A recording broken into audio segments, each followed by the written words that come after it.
Costumo dizer que as versões em português são todas boas, porque, na verdade, o nosso critério único para saber se uma versão está mais próxima do original é justamente nós termos os manuscritos nas línguas originais. E quando nós vamos para os manuscritos, há uma discussão, até mesmo na área acadêmica, se são chamados textos críticos ou ecléticos, que são utilizados justamente na academia. A outra vertente dentro do cristianismo, ainda mais pela ala reformada e tradicional, que vai alegar que os melhores textos são os chamados textos receptos, esses manuscritos. Enfim, temos os textos majoritários e etc e tal, mas o que mais importa é termos uma versão em língua portuguesa e compreendermos adequadamente a mensagem da parte de Deus. Eu estou projetando textos receptos, que é o texto utilizado na Reforma Protestante em diante, muito utilizado por algumas sociedades bíblicas, por exemplo, a Sociedade Bíblica Trinitariana no Brasil, mas a gente vai mostrar algumas dificuldades, porque não obstante termos um texto recebido, nós temos uma versão, que é a Almeida Corrigida Fiel, salvo engano, de 2011, que em alguns momentos pode nos deixar um tanto em dificuldade.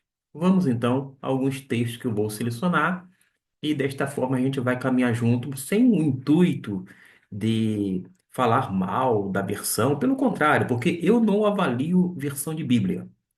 Eu não avalio, por exemplo, Almeida Corrigida Fiel. Eu vou analisando alguns textos, quer da Almeida, quer da NVI e assim por diante.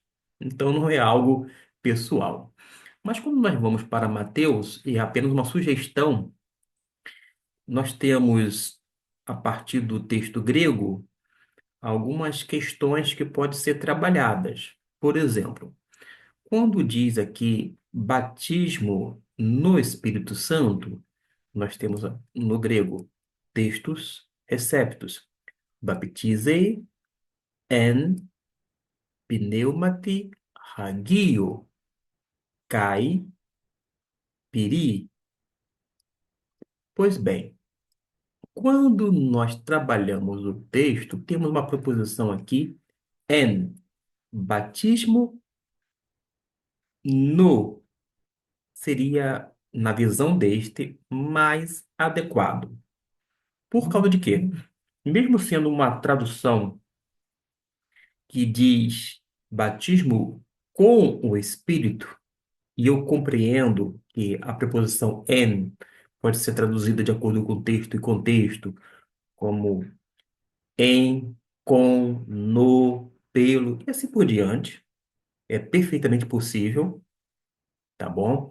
Mas ainda assim, como eu considero o batismo, na questão etimológica, imersão, ou seja, mergulho, eu fico inclinado a traduzir, ao invés de com, colocar batismo no Espírito Santo. Desta forma, riscaria esse com e manteria o no. Porque a pessoa é imersa no espírito e não com, como se fosse um instrumento. Vamos prosseguir. O mesmo ocorre com o fogo. Aqui nós não temos no texto recepto en para fogo, mas a ideia é em fogo. Por quê? O batismo você mergulha, não é com fogo, e sim no fogo. Vamos para um outro texto. Vou trabalhar aqui João, capítulo de número 3.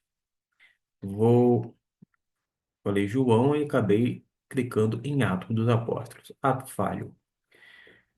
Nós temos uma informação preciosa, porque diz aqui, Jesus respondeu, na verdade, te digo que aquele que não nascer da água e do Espírito não pode entrar no reino de Deus.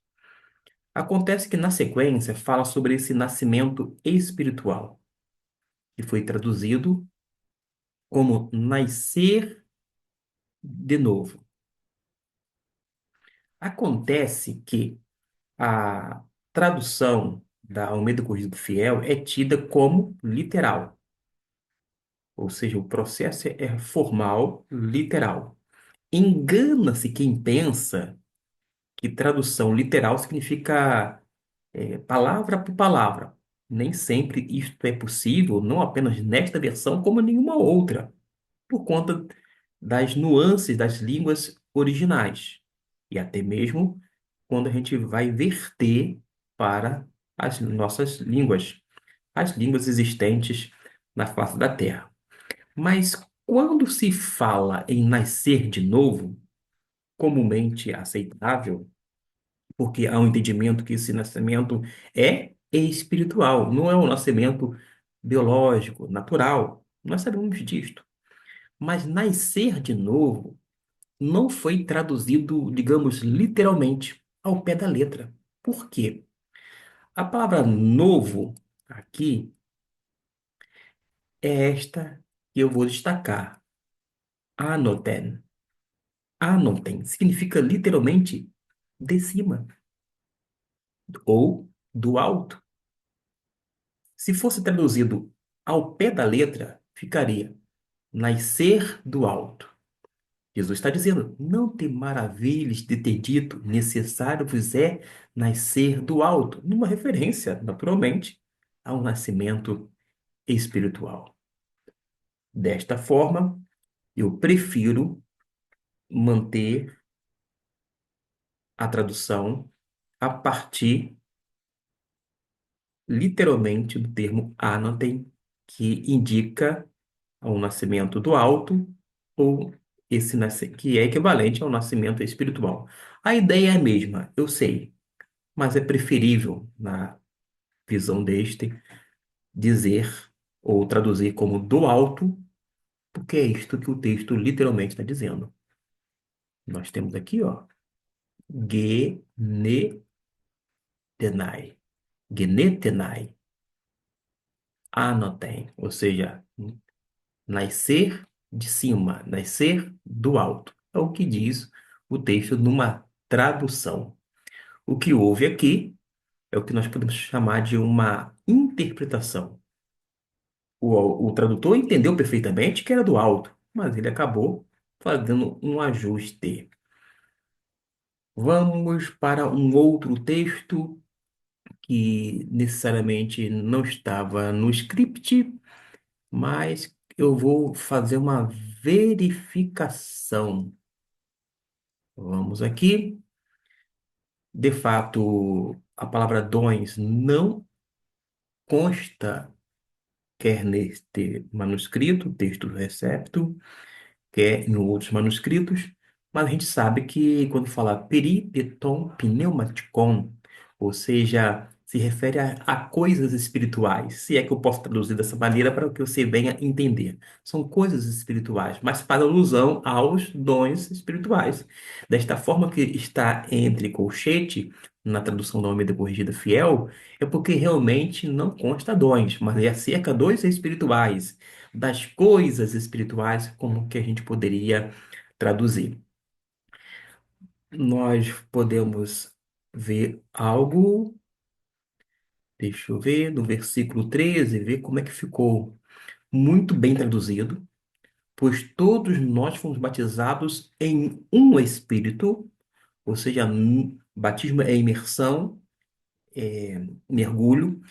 O que o texto está dizendo é que não foram batizados alguns, mas todos nós fomos batizados em um ou no, esta é a ideia, de modo que merece realmente aplauso, porque foi fidedigno ao texto escriturístico que a gente precisa reconhecer tal coisa. Porque a ideia é que os crentes são imersos no Espírito, todos eles, e eles passam a formar um corpo. Eles se tornam participantes do corpo, e este corpo, embora esteja aqui a palavra no grego soma, eu vou destacar, é uma referência ao corpo de Cristo, isto é, a igreja. A gente sabe que é um batismo no Espírito ou em um espírito, conforme foi traduzido, porque está aqui, ó, en, a preposição. Essa preposição, dependendo do texto e contexto, pode ser traduzido como em, no, com, por, pelo. E erroneamente, alguns têm dito, pois todos nós fomos batizados pelo Espírito, mas é numa tentativa de negar o verdadeiro batismo no Espírito Santo, que é uma experiência de todos os crentes no início da vida cristã.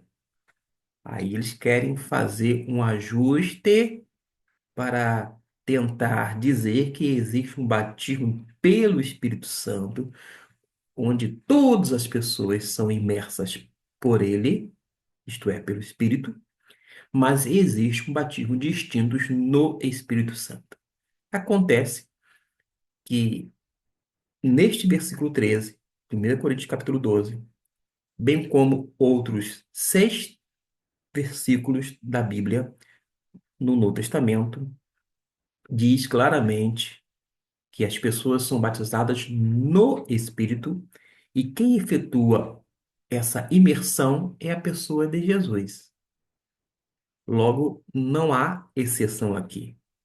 O que há é uma tentativa de negar algo que é claro, até porque, biblicamente falando, o vocábulo baptismo, da onde vem batismo, indica a primeira experiência religiosa, quer dentro do cristianismo, quer em qualquer outra religião. Porque o batismo é um rito de iniciação. O batismo ocorre no começo, no nosso caso, da vida cristã, não posteriormente. Porque, como eu disse, batismo, termo batizar, nesse caso, é indicado para a primeira experiência religiosa e, no nosso contexto, para o novo nascimento ou a conversão. É importante salientar que Paulo aqui diz que todos nós fomos batizados no Espírito. Nós não precisamos buscar um batismo do Espírito Santo porque já fomos. Primeiro, todos. Segundo, ele indica porque o verbo está no passado. Fomos, naturalmente, fazendo uma menção à, à origem, ao começo. Porque vida cristã, sem dúvida alguma, é vida no Espírito. Vou visualizar o capítulo 14 para ver como é que está em relação. Note que eles colocaram, pelo menos na projeção 2011, capítulo 14, colocou língua desconhecida entre colchetes.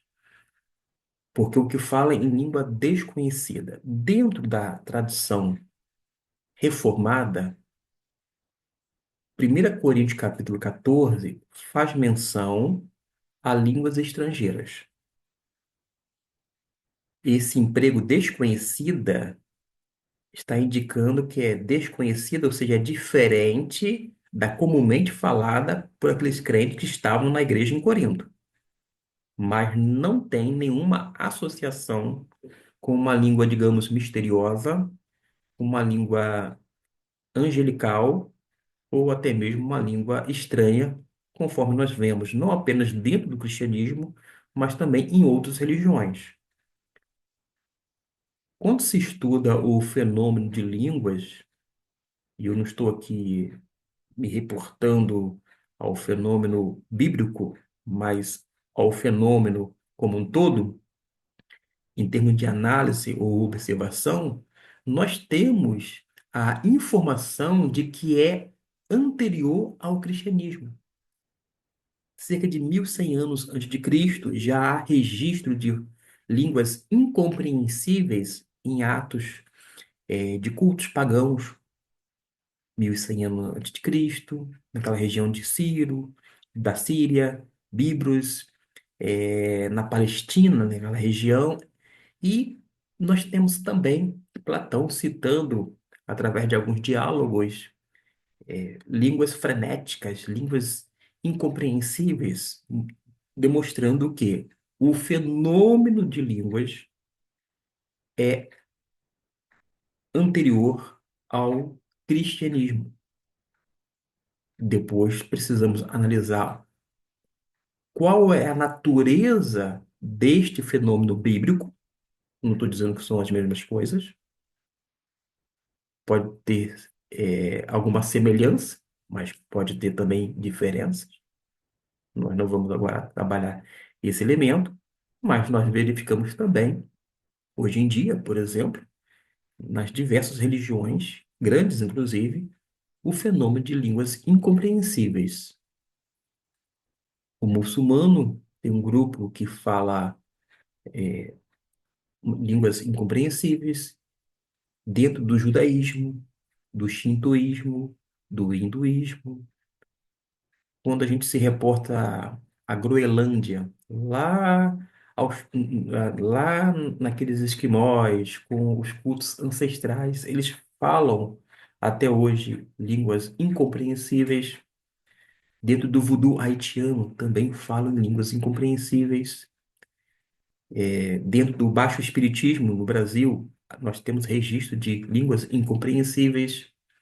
Dentro, de algumas, confissões, por mais que estejam, eu vou dizer assim, dentro do cristianismo, mas que são considerados seitas, os mormons, por exemplo, falam em línguas compreensíveis. Enfim, nas religiões em África, em outros contextos mundiais, nós temos o fenômeno de línguas.